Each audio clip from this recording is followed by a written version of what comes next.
Yuhu guys, balik lagi sama aku Natasha di channel kebanggaan kita semua, Maha Gadget. Gimana kabar kalian? Semoga sehat dan dompetnya aman sentosa ya. Sesuai janji aku kemarin di Community Tab, hari ini kita bakal kupas tuntas the one and only Xiaomi 15. Setelah perjuangan PO yang lumayan bikin deg-degan, aku udah pakai HP ini sebagai daily driver aku selama kurang lebih 2 minggu. Dan jujur, perasaanku campur aduk guys. Ada yang bikin aku senyum-senyum sendiri, tapi ada juga yang bikin aku garuk-garuk kepala. Kita bakal bongkar dulu semua dosa-dosa atau kekurangan si Xiaomi 15 ini, baru deh kita puji-puji kelebihannya. Biar kalian yang lagi galau mau beli apa enggak, punya gambaran yang super lengkap. Oke siap, langsung aja kita mulai review jujurnya. Duh, ternyata gak sempurna. Ini, kekurangan Xiaomi 15 dan HyperOS di tahun 2025. Oke, kita tarik napas dulu ya guys. Jangan langsung ilfil. Namanya juga produk buatan manusia, pasti ada aja celahnya. Dan ini beberapa hal yang aku rasain cukup mengganggu selama 2 minggu pakai Xiaomi 15. 1.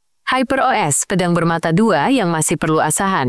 Kita mulai dari softwarenya dulu ya. HyperOS, dari namanya aja udah keren banget kan? Dan emang, secara visual, aku suka banget. Animasinya smooth, looks-nya modern, dan konektivitas antar perangkat Xiaomi lainnya tuh bener-bener seamless. Tapi, ada tapinya guys, notifikasi yang kadang suka ghosting, ini nih yang paling sering bikin aku gregetan. Kadang, notifikasi dari aplikasi penting kayak WhatsApp atau Instagram tuh telat masuk, malah kadang harus buka aplikasinya dulu, baru notifnya meledak semua. Buat aku yang kerjaannya butuh gerak cepet, ini lumayan menghambat. Kayaknya sih ini masalah manajemen, RAM, atau baterai di HyperOS yang terlalu agresif aksen nutupin aplikasi di latar belakang. Semoga ada update buat benerin ini ya. Kustomisasi yang agak dikebiri. Dibandingin MIUI zaman dulu yang bisa dioprek macem-macem, HyperOS ini rasanya agak lebih terkunci. Beberapa opsi kustomisasi yang dulu jadi favorit para Mi fans, sekarang kayak disembunyiin atau bahkan dihilangin. Mungkin tujuannya biar lebih simpel dan stabil. Tapi buat sebagian orang yang suka personalisasi tingkat dewa, ini bisa jadi downside. Masih ada sisa-sisa bloatware. Meskipun udah jauh lebih bersih dari MIUI versi lama, tapi tetap aja aku nemuin beberapa aplikasi bawaan yang nggak bisa di-uninstall. Dan jujur aja, nggak pernah aku sentuh sama sekali. Emang sih nggak banyak, tapi kan lumayan menuh-menuhin app drawer aja gitu. 2.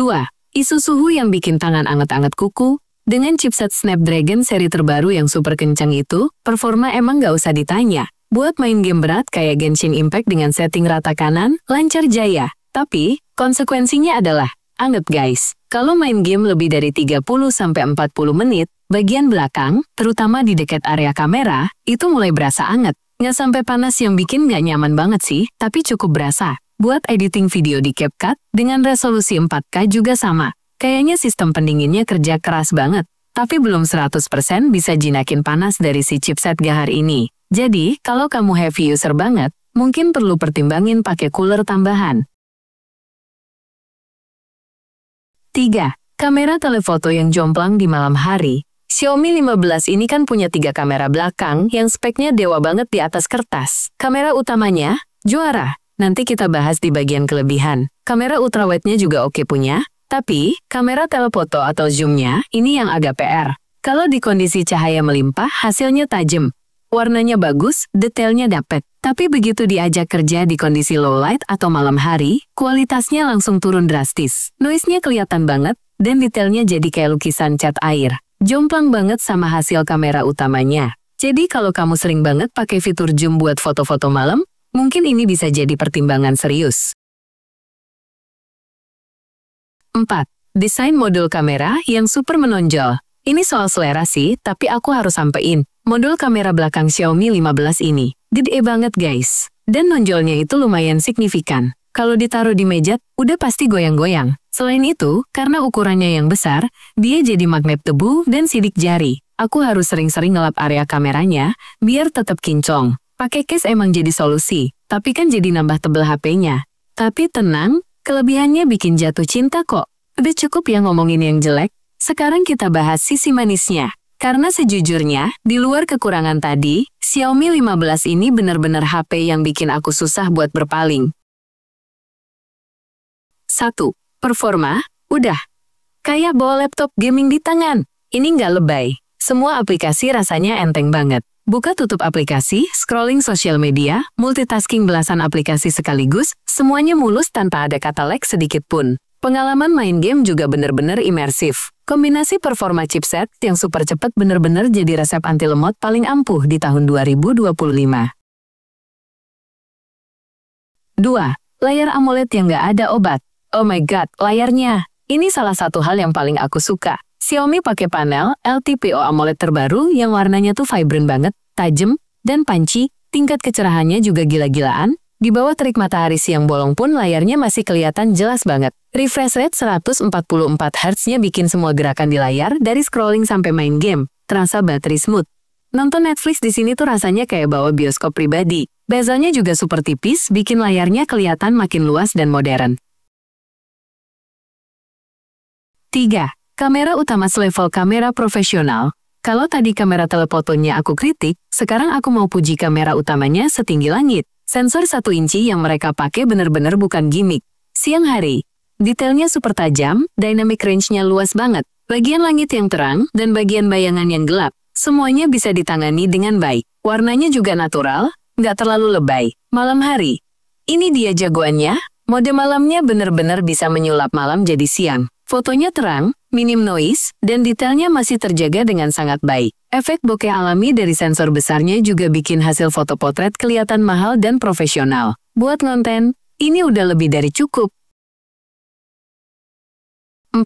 Kecepatan charging yang bikin lupa. Sama powerbank, Xiaomi emang rajanya soal ginian. Ngecas dari 0 sampai 100% itu cuma butuh waktu sekitar 18 sampai 20 menit aja. Serius, cuma ditinggal mandi atau bikin kopi, tahu-tahu baterainya udah penuh lagi. Ini bener-bener game changer buat aku. Udah nggak ada lagi drama HP lowbat pas mau pergi. Dan yang paling penting, adapternya masih ada di dalam kotak penjualan guys.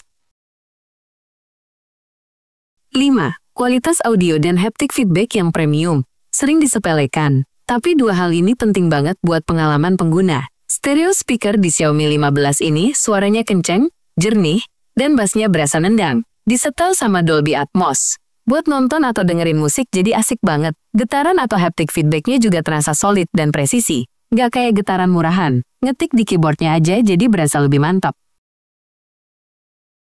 Kesimpulan akhir dari Natasha, jadi what's the final verdict? Apakah Xiaomi 15 ini layak buat dibeli?